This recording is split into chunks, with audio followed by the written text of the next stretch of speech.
Hablemos claro de la refinería del Pacífico, porque hay gente que cree que fue un fracaso y ya, pero no es tan simple como parece. Este proyecto pensado desde 2008 iba a procesar 300.000 barriles de petróleo por día y producir gasolina, diésel y productos petroquímicos para consumo nacional y exportación. El costo estimado total era de 13.000 millones de dólares. No es una casa, no es un edificio, no es un solar. Es una de las obras industriales más complejas del mundo. En 2008 y 2018 se gastaron 1.531 millones de dólares en las llamadas obras tempranas. Pero ¿en qué se fue toda esa plata? Ahora te lo explico. 613 millones de dólares se fueron en estudios, ingenierías, licencias y asesorías.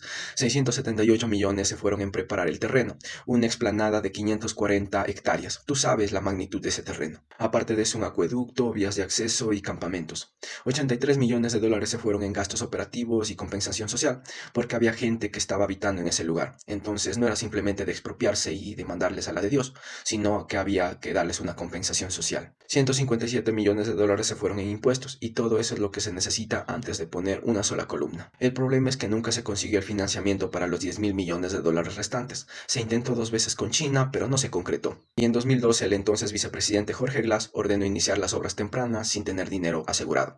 Quizá fue uno de sus mayores errores, pero su visión era a futuro de Ecuador convertirse en un país industrializado. Hoy en día la realidad es brutal, porque Ecuador importa el 80% de diésel y el 73% de gasolina que consume. Solo en 2025 gastamos 6.323 millones de dólares en combustible importados. En los últimos 15 años, el Ecuador ha gastado cerca de 78.448 millones de dólares en importar todo lo que podríamos refinar aquí.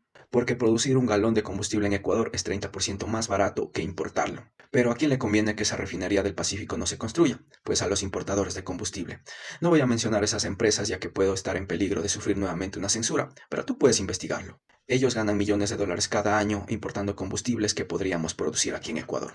A los traders internacionales que venden derivados a Ecuador con sobreprecios que incluyen fletes, seguros y márgenes. A los gobiernos que no invierten ya que es más fácil satanizar un proyecto que terminarlo. Decir es un terreno aplanado vende más que explicar la complejidad de cómo realizar una refinería. Y a quienes no quieren soberanía energética, un país que refina su propio petróleo depende menos del exterior o de países extranjeros y tiene más capacidad de negociación y eso no les conviene a ciertos poderes. Y esto es lo que la mayoría no entiende. 1.500 millones no es tirar la plata, es lo que cuesta preparar el terreno para una obra que vale 10 veces más en cualquier parte del mundo.